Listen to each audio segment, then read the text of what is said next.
While we wait, I'm going to begin with our introductory materials. I already told you about the refreshments, and right now I would like to thank the people who have been beneficial in helping our program to come to pass tonight. So I would like to thank the City of Whitehall for keeping this wonderful area free for the people of the city and Montague and Whitehall to use. And anyway, we were on a bike ride last fall. We had breakfast here on our bikes. And I thought, oh, it's beautiful. We need to have a program here. And so here we are tonight, known as Jan Grady and her husband Jerry, who is the one who hauls everything around. So please help me welcome Jan. Hey. Okay, all right, well, we're off. Thank you all for coming. It's not raining. Wish the wind would die down, but hey, okay. This all started hundreds of years ago, it seems. I am the granddaughter of Johanna Eleanor Johnson Svensson, mostly known as Nora. I refer to her often that way. She is my grandmother, and her grandmother is the one who built, she and her husband built the gray house on the corner of Main and Lake, and it's still owned by my cousin. It has stayed in the family the whole time. And that Johanna, the elder Johnson, commanded when my grandmother was born that she be named Johanna, and that when the time came, she was to inherit the property, the homestead.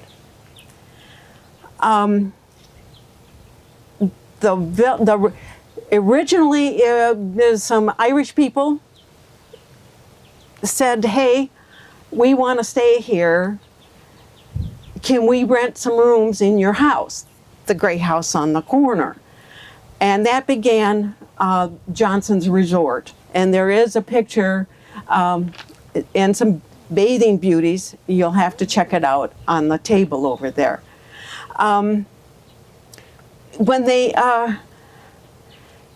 When my grandparents were married in 1915, the deed to what became the White Lake Villa in addition to Johnson's Resort, they were given the deed to the villa, the White Lake Villa, as a wedding gift. And they owned and operated that for 50 years, at least maybe a year or two more than that, but about that. During that time, the bathing beach was wonderful. In that area, they were well, you'll have to see the pictures. The pictures are good. The slide that went out into the water and everything, it's of course, it was way before my time, but it was quite a deal. And townspeople were intermingling with the guests. Eventually, insurance became an issue, and they're saying, we don't like that. The townsfolk should be here, the guests here. That's the way insurance can work sometimes. And so, to not refuse people access to the lake, my grandparents, my grandmother, okay, we'll give some property for a public bathing beach. They can have their space. We don't have to yell at people to get out of our space. They can have their space. And that comes up with the picture, the newspaper article in the one big frame over there goes into good explanation about what was going to be this magnificent bathing beach. And it's been a long time. According to the newspaper article, they were going to put in a parking area. That, I understand, was a problem because when people did come down to the the beach or swim, and they were parking along the road. And as you might know, this road is kind of narrow, and didn't. Well, anybody who comes down here when there are ice fishermen out there knows how parking can be along the road.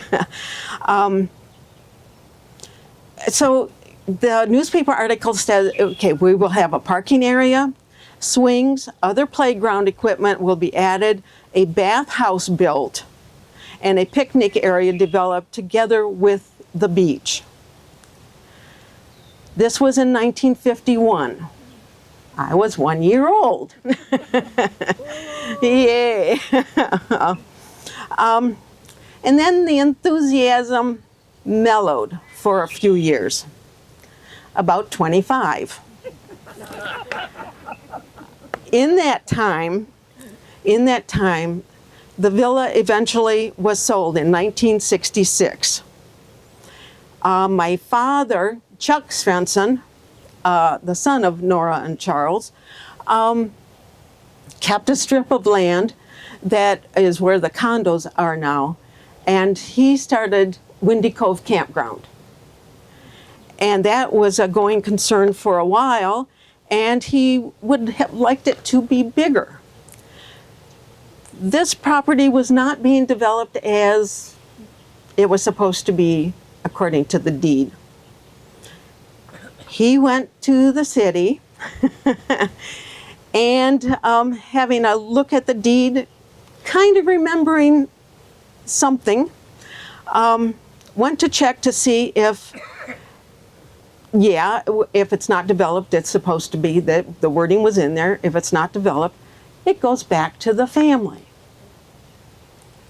An attentive clerk at the city hall notified somebody who had notified whomever, and later that day, it happened to be in the winter, a snowplow came down and plowed an area, followed by a dump truck of sand, and they said, yes, we are developing it.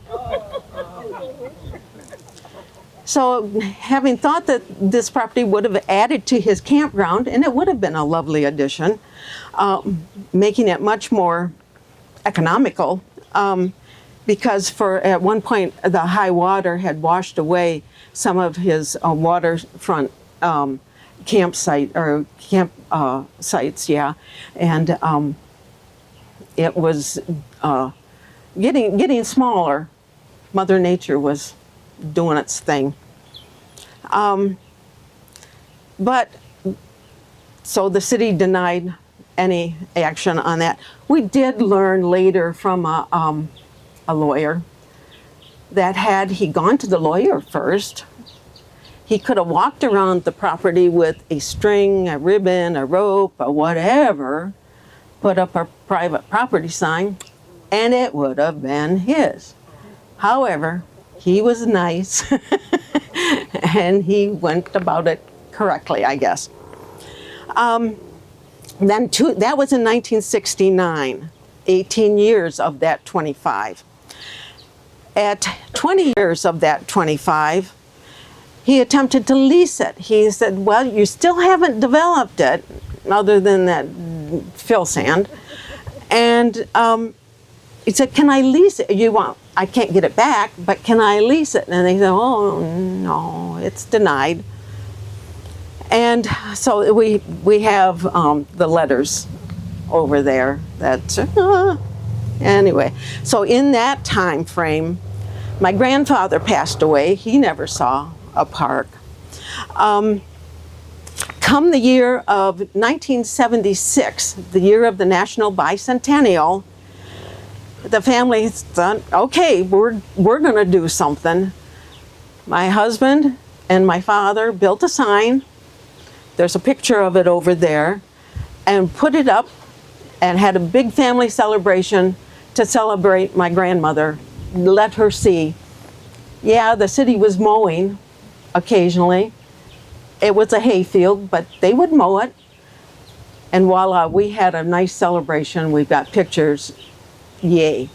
After which my grandmother wrote a letter to the paper, open letter to the city, posted in the paper, is it going to be another 25 years? So in 1982, she passed away and only saw our family celebration. She did not see any further development. There was, and actually by 1992, now we're talking 41 years after it was donated. This is when the city did do some remediation, I don't know if that's the right word. They did some work here, and they did have an official dedication. They built the bridge that crosses over the creek, put up their nice sign that's out by the road still, and some landscaping. A parking lot was built, and it was right out here in what we would think of it, well, we think of now as the picnic area, and it did have a ramp to the lake. And they had put in the area right out by the road, you come in past an open area and into the parking lot. Well, in that first open area, there was a sand-based volleyball court. And that lasted a while.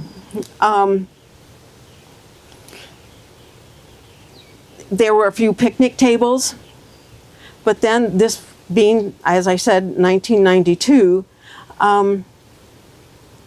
after the turn of the century, it started to decline again. The volleyball court grassed over and the net was gone, and you could no longer use the ramp. It was overgrown with vegetation, just inaccessible. In the year 2000, May of 2000, there was a startling event. It came to our attention that the park they were starting to do some dredging of contaminated materials over here at the tannery. And they had suggested perhaps that Svensson Park would be a good staging area to dump that and let it drain before moving it to wherever hole it was going to be taken to. I don't know if that was the wastewater. You don't, okay. But that was quite a reality check going, what do they think this is? And of course the family, there is a paper, a letter, it was firmly rejected by the family, and everybody signed on. It was just like, no, not going to happen. Then we had some more. It seems like it's up and down and up and down. And then another rescue arrives. In 2010 is when the Muskegon Conservation District, along with others with that grant, it has so many titles, but funded by the US EPA, where they did, they started with 7 and ended up with 10 sites that they re-landscaped, brought back to a nice use. There were some over by Occidental, and I can't remember all of the places. There are some listed there. I think that list was expanded over time. Habitat restoration, thank you for those words. They're here somewhere, I'm sure, but I can't see them.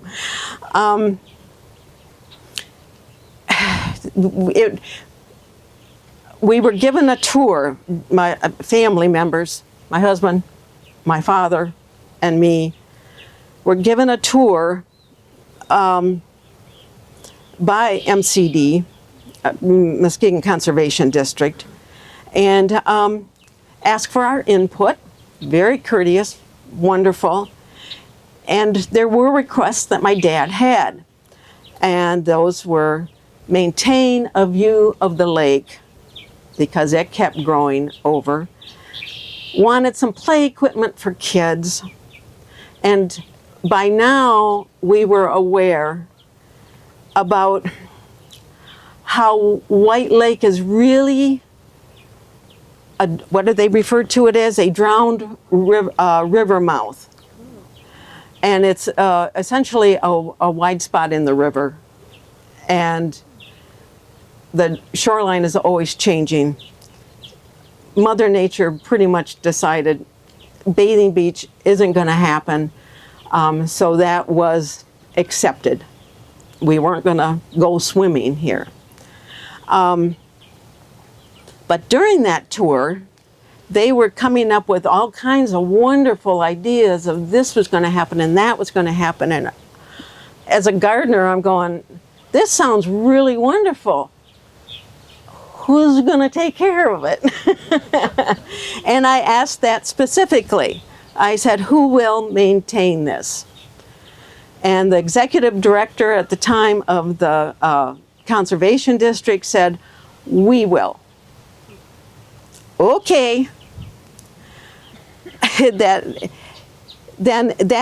work for that did start in 2011. The parking area that was all cement out here was moved back away from the shoreline, and this was made more play and picnic area, open, mellow space. We really liked the design of the differences in elevations, the paths. Any gardener will know, a little winding path is a good thing. The view of the lake was there. They had planted low-growing habitat there, which needed to be maintained, but okay. However, the family input for the soft ramp and play equipment did not happen. The city did continue its normal park maintenance. That was a good thing. They keep it mown. There are volunteer cleanup days that way back in the early days, we think it was started essentially by the White Lake Public Advisory Council and later became the Trash Bash, and we participate in that annually. I think the chamber is totally in charge of that now, and they keep it tidy. They keep it tidy, and the city does what it is supposed to do. So now we are up to 4 years later after they did all this renovation, lovely. We reached 2015, and that is when the whole older generation, my folks and my dad's sister, have all passed. So they did see improvements. Luckily, they didn't have to see the decline, let's put it that way. The habitat restoration was becoming apparent that there were problems. There was no professional oversight. Yes, things were more, the DPW was doing its job. We are very grateful for that. MCD needed now and then. So after that, the degradation of the park, the wildflower gardens, the areas were being overcome by both native and non-native exotics here, like the goldenrod, native but a thug, and just overran all of the wildflowers that had been planted. They just disappeared. Other exotics that moved in and are still an ongoing problem for everybody. Olive trees, Japanese honeysuckle, narrow-leaf cattails, phragmites, spotted knapweed, grapevines. We just had some grapevines removed from that willow tree down towards the shore. It was really becoming, well, it was going to kill the tree. And we got in there and cut it and left a pile of stuff, and voila, we later came and they had cut it out. So we got their attention. Poison hemlock is also a problem, a serious problem. And the city says they've got problems with that all over, and they are constantly working on it. And so they're trying. And at that point, once again, the willows and other growth had overtaken the view of the lake. It was just a wall. You knew there was a lake out there, but you couldn't sit here and enjoy the lake. However, time moves on again, and about 2016, or probably 15, about then, we didn't go to the city hall with pitchforks and torches. We were upset, but no, we didn't do that. We started with, got the attention of the guys with boots on the ground. We went to the DPW and said, hey, we see a problem. What can we do about it? And magic happened. We're not familiar with what goes on behind the doors in the walls of a city hall, city council, and such. But they knew the workings, knew who to talk to, and lo and behold, funds were allocated to do some upgrades once again. That's kind of where I would like to read. After all the work that they did, we wrote a letter to the paper with a big thank you. Dear editor, on behalf of my father, the late Charles Chuck Svensson, I, along with my husband Jerry Grady, would like to express our gratitude to the community for their support of improvements to Svensson Park over the recent few years. During the planning for the Habitat Restoration Project in 2010, my father was approached to provide the family's wishes to be included in the dramatic physical changes to the natural landscaping at the time. They were a clear view of the lake, playground equipment, and a soft boat ramp for non-motorized craft. We were pleased by the positive response by the city in 2016 when we asked that Chuck's request be included. We would like to thank the Public Works Manager, Brian Armstrong, for his positive approach and continuing support with his crew. Sorry to say, he's going to retire at the end of this year. City Manager Scott Hubler, for City Council members who were not only in favor of the improvements but actively participated in suggestions. A special thank you to Whitehall Police Officer Chris Mahoney for not only designing this pergola for the park, but personally building it on his own time with the help of Brian Armstrong and Don Bond. It has become a fitting landmark on the shore of White Lake. The changes began with the removal of invasive plants at the hands of the Muskegon County Conservation District, Howmet volunteers, Boy Scout Troop 1048, and City Council members, followed by the planting of wildflower garden, and finally the posting of the soft ramp signs this spring. It was that spring of 2016. It was a very positive demonstration of teamwork among city government, a public agency, citizens, and elected officials. Residents should take pride in a community that recognizes the value of our particular rural nature in such an environment. So now we are at a point where we recognize that, yes, continued attention is going to have to always be required to maintain this. Again, the city is doing what it's supposed to do. We encourage the Muskegon Conservation District to coordinate its obligations with the City Parks Department. They know, we've had discussions with them, they know where we stand, and they're doing better than they did for several years. We had to really shake them, but they are doing better. And as we sit here today, the park is appreciated by the public for its alternative setting of plant varieties and views of the lake. people come here to enjoy its calm peacefulness. I hope it will always be so. Thank you. Oh, does anybody have a question that I can answer? So who maintains it now? The city does all the mowing, and the conservation district is supposed to attend to the exotic invasives. The habitat restored areas Yes, are beyond city maintenance. right.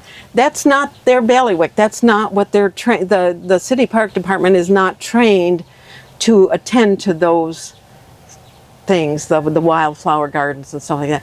I've forgotten to mention who planted those 400 plugs of wildflowers. You and me, and one other volunteer. Yes, Mary Twa, wherever you are, thank you. And the city empties the little dog container. Oh yes, a doggy poo, which there's a lot of dog walkers and use this park, and there are 2 stations for picking up poo, and they do a pretty good job of it. Now if we could just train the geese in the spring, that's not going to happen. Any other questions? Yeah. Yeah, Jan, I noticed like it's an L shape. There's the marsh, there's the entry here, and then here. So like we're on fill now here. Yes. This would have been marsh like behind you. Yes, and that has a certain amount of footage has to be kept as wetland. A percentage has to be continued as wetland. There's the sun. Yes. My understanding was that the marsh area is kind of tiered. You go through one level and then down to another and then switch back lower and lower as you work from the street out towards the lake, that it's been shaped in a step down I've got fashion. photos of that. Oh, Jared, you have photos of the elevation, the plan, when they came in to make the changes, and that is that going to be included with what you give to Greg and will be posted? No. No? Okay. Somehow the development here ended up owning what was established with tax dollars. I don't know how that happened, but this whole marsh area was taken down and rebuilt from scratch and designed in stages to treat the water in one area at a time all the way to the lake. Now it's kind of turned into a beach for this housing project. So The projects. I don't know how things like that happen. So who takes care of the wildflowers and the planted flowers? You and We Jerry did, and I'm sorry, our age and body parts are saying not so much anymore. So we yes, we did it for a long time. We would come down once a week and leave a pile of stuff out on the parking lot for the city to pick up, and they did a good job. They always picked up our leavings, and so no, we did our duty, and so now, yeah, I would like to see more wildflowers in there. That's something we did too, is that occasionally gave a little garlicky stink stuff to kind of keep the deer at bay a little bit, and that helped keep the wildflowers looking really good. But yes. Yeah, what's your ideal outlook for what you want to happen? What would you like to see the city do, or the Muskegon Conservation District? What would you like? I would like to see more oversight on the wildflower areas. So that's a budgetary issue. They said they were going to take care of it. That would be in their hands. So how does that happen? Magic. I don't know. I do not know these things. Thank you. Thank you. Thank you. There you go, Cheryl. Thank you. I'll pass the baton back.